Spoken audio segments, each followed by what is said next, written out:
You have probably heard the story of Napoleon Hill and Andrew Carnegie, but you may not know that there is an important part missing from the story. Well, what's that important part? To explain that, let me recap the story first. People who do not know the story will understand the context. The story is that Napoleon Hill belonged to a very poor family. He used to work in a small printing press company where his company started writing articles related to wealth creation. During this process, Napoleon got a huge opportunity. He got an opportunity to meet Andrew Carnegie to take his interview.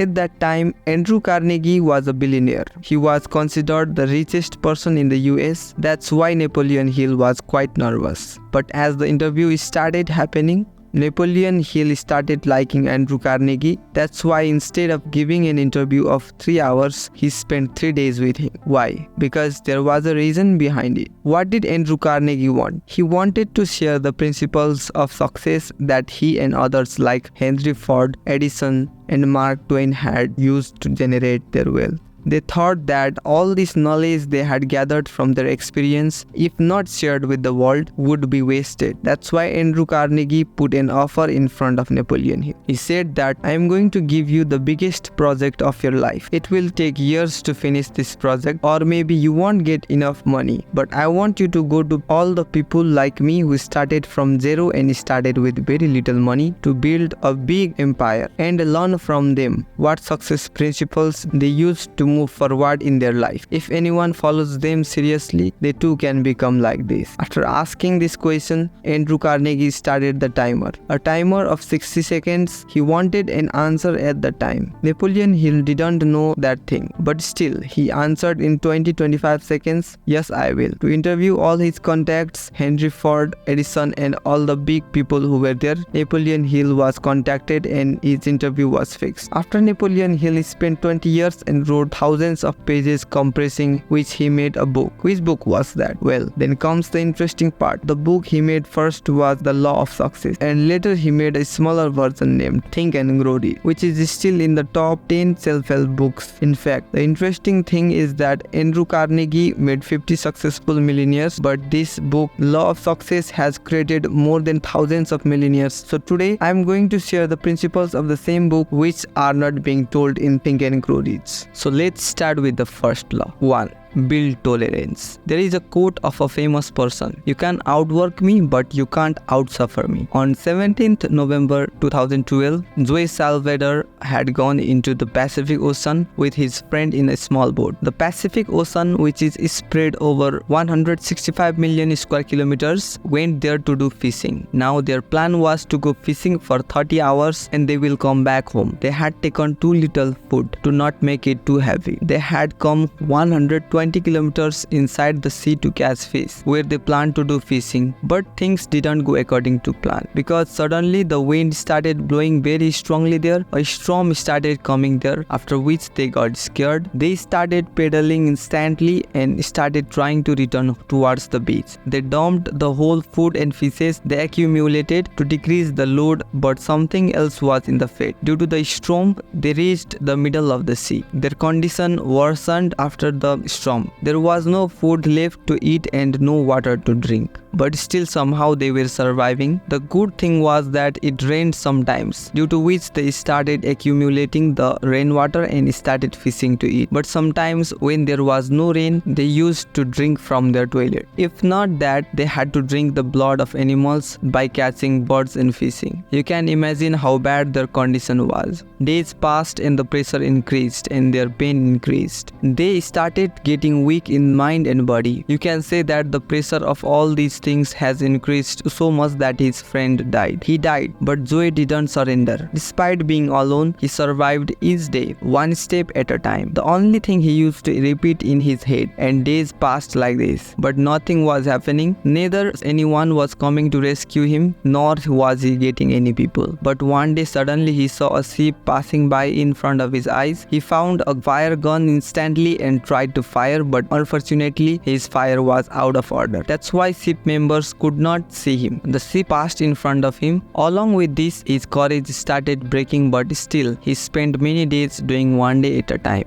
He spent 6 months in the sea. Somehow, he survived with little food and drink, and he covered 10,000 kilometers in the sea. He had left himself to God, and after that, his world record was also made. He not only stayed there for 6 months, but stayed in the sea for 400, which is actually a world record. But then on 30 January 2014, he saw an island. He worked hard to get himself on the island. He fainted as soon as he reached island, and then people supported him and rescued him. And finally, he got saved. See friends, Joey and his friend got stuck in the same situation, but Joey was able to survive because his tolerance capability was much higher than his friend. And the author teaches this lesson. Many problems will come into your life, maybe not on a big level, but on a small level. These problems will keep coming, but only that person will be able to face these problems whose tolerance level will be high. Because the truth is that this world is not for weak people. Only strong people are able to survive here. So the lesson number 1 of this video is that you should work on your tolerance. 2. Around 100 years ago, during British rule in India, a train was traveling from one station to another, mostly occupied by British passengers. Among them was an Indian man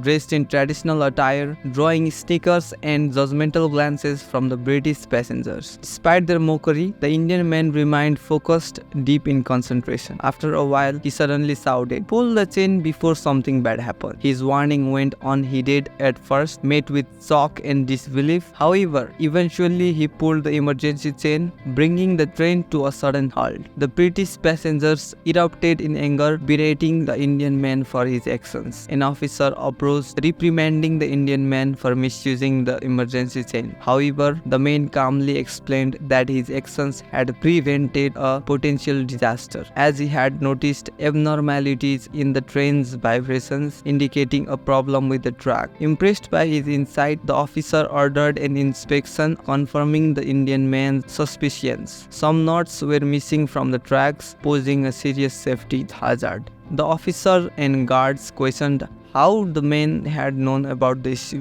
The Indian man, none other than the renowned engineer Moksha Gandham Vivesaraya, explained that his observations and understanding of technical details had alerted him to the danger. This incident illustrates the importance of concentration, especially in critical situations. Despite distractions and ridicule, Vivesaraya's focused attention saved lives. Recent research shows a decline in attention spans attributed to factors like social media and technology. However, deep concentration remains essential for success in any field. Successful individuals often possess strong concentration skills, enabling them to achieve remarkable feats. Now let's turn to another law of success, self-confidence. Have you ever heard of Steve Harvey? He is a TV host and a comedian known for his show Family Feud. His journey is as intriguing as his show. During his early days, Harvey faced financial struggles, often sleeping in his car due to homelessness. Despite his hardships, he received a message inviting him to perform at the Apollo show in New York. With only $35 to his name, he felt overwhelmed but refused to lose faith in himself. Another opportunity arose when he was offered a gig for $150. Despite the low pay, he seized the chance, delivering a stellar performance that led to more bookings. Despite competing against established stars, Harvey's self-assurance propelled him to success. His story exemplifies the power of self-confidence in overcoming challenges and achieving greatness. As Henry Ford once said, "Whether you think you can or you think you can't, you are right." Remember, cultivating self-confidence is essential for realizing your potential and accomplishing extraordinary things in life. Let's explore another principle, having a pleasing personality. Meet Laura Johnson, a passionate graphic designer from New York City. Laura had always dreamed of making a mark in the competitive world of design.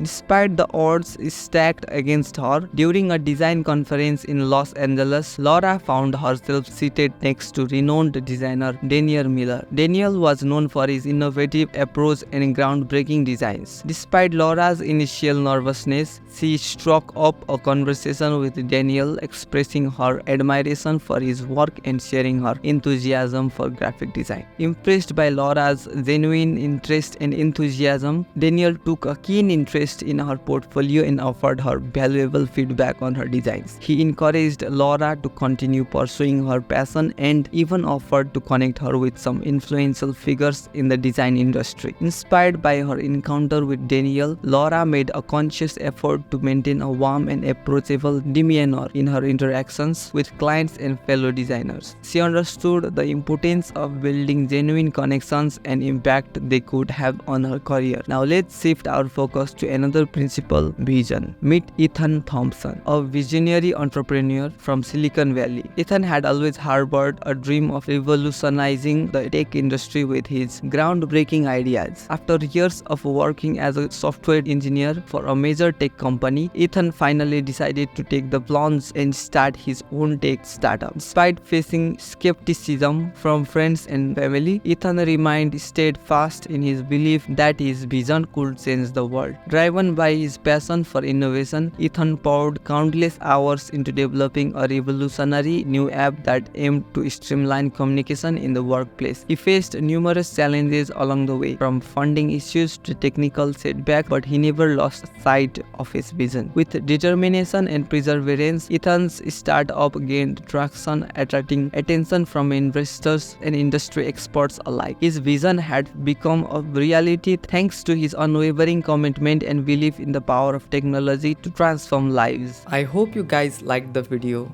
If you find this video informative, then don't forget to like, share and subscribe, and make sure to click the bell icon to stay updated. And also comment down below which book summary you would like us to cover next. Happy reading!